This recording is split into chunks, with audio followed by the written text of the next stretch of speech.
Good morning. Still morning, no afternoon. Good afternoon. Kissing up to God. Give him all the glory, all the honor, and all the praises.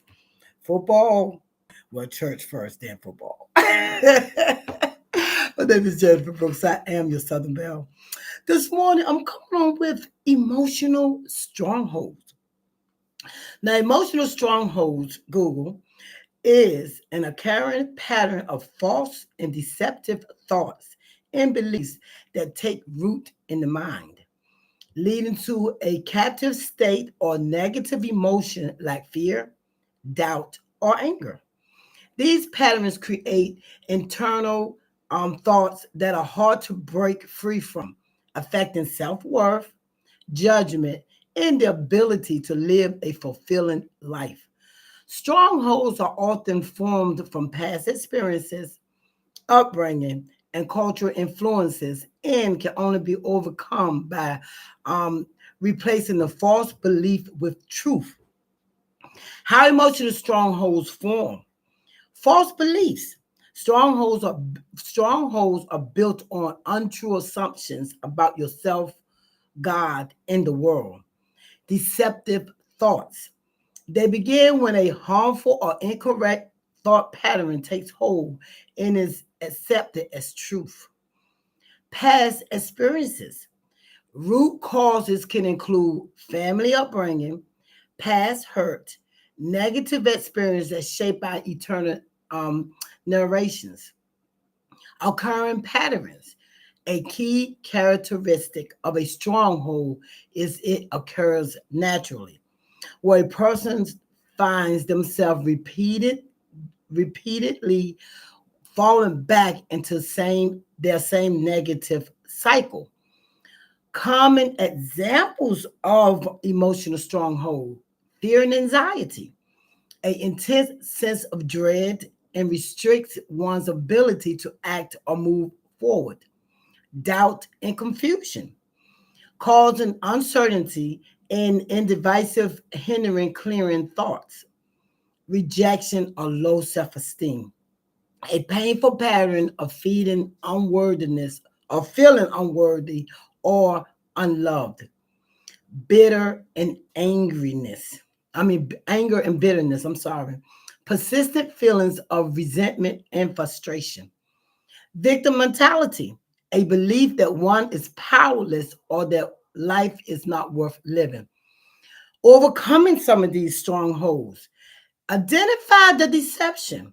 The first step is to recognize the thought patterns that are based on truth. Challenge and reject false thoughts. Actually rejecting these thoughts rather than adopting them and making them your own. Align yourself with truth. Intentionally align your thoughts and your establishments with truth rather than just biblical truth, scientific facts, or logical reasons. And seek guidance. Find support and guidance from trusted individual, mentors, or spiritual leaders who can help you identify and break free from these patterns. And I came with this because of myself. My podcast, let me explain something. My podcast are my thoughts, are things that I come up with. Sometimes when I say stuff like, me and my son have conversations, sometimes me and my son don't agree on everything. He's a grown man. He has his own thoughts. He has his own opinions. I have my own thought. I have my own opinions. And sometimes we collaborate and I look at him like, what? And he'll look at me, mom, but still, when I come on with things that I'm dealing with or things that's around me. I'm not being personable to anybody. So I hope nobody takes what I say personally.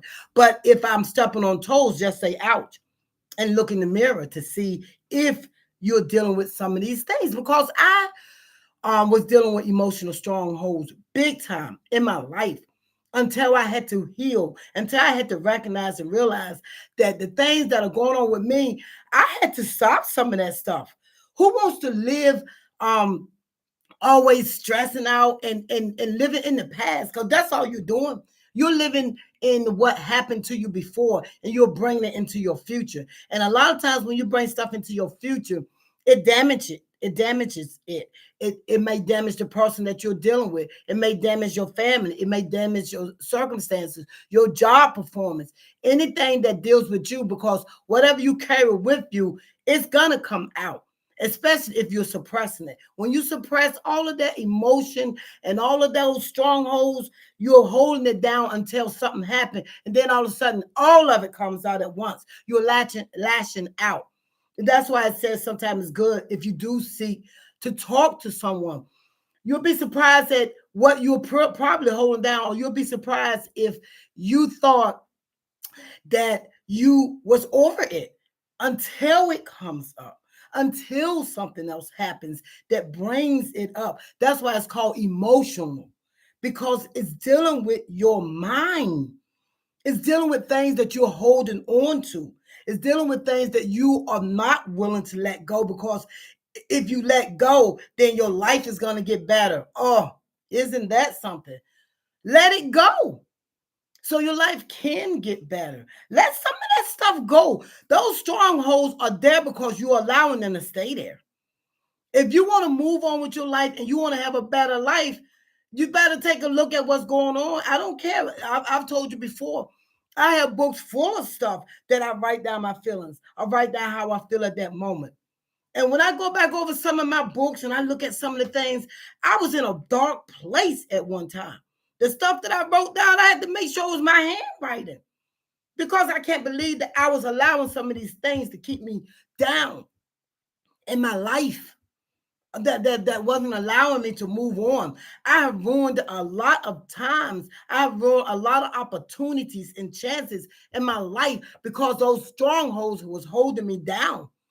Don't allow it to hold you down. Get rid of some of that stuff, because you're going to damage a whole lot of things that you don't have to, because you don't want to let go, because you don't think that you are having a problem. You don't think that they're there. They are there lurking in your subconscious mind. And when stuff come up, that stuff is going to come out.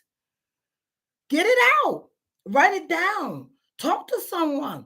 And I'm only talking to you because of my experiences, not because of somebody else's, not because I'm listening to somebody else. I'm listening to my own self, because I've been through some of the stuff that some people are going through, or some people will go through. I've gone there. I've been there. So my podcast is to talk a little bit, talk out, or maybe touch on some subjects that people don't want to touch on, or touch on some subjects that need to be touched on. And hopefully you're listening and you're surrounding yourself with your own thoughts, not listening, trying to pick out other things. You have to start with yourself first. And once you start with yourself, then be like, okay, now that I see where I'm at, let me see why I'm there. And can I move on to something different? The podcast is mine. The podcast are my thoughts and my feelings, not anybody else's. I might get some advice, but this is me. And I just want you guys to know that. And you shoot. If that's why I say if you want to comment, because sometimes when you comment, I know where you're at. You're telling me things, or you're saying things to me. And I'll get back to you. I'll comment back. You know, if I don't know what to say, a lot of times I'll be like, okay, I heard you. God bless. I'm not a psychiatrist, I'm just a Southern Belle. But if you think anybody needs to hear this, please share. Please keep subscribing. Please comment if you would like. And just keep it going. Just keep it moving. And go ahead and get yourselves ready for some football today, okay? I hope you prayed up. I hope you got you some church in. I hope you got your scripture in, some prayer in, not just today, but every day. Every day, okay? Thank you so much for joining me this morning. You guys have a beautiful Sunday. God bless.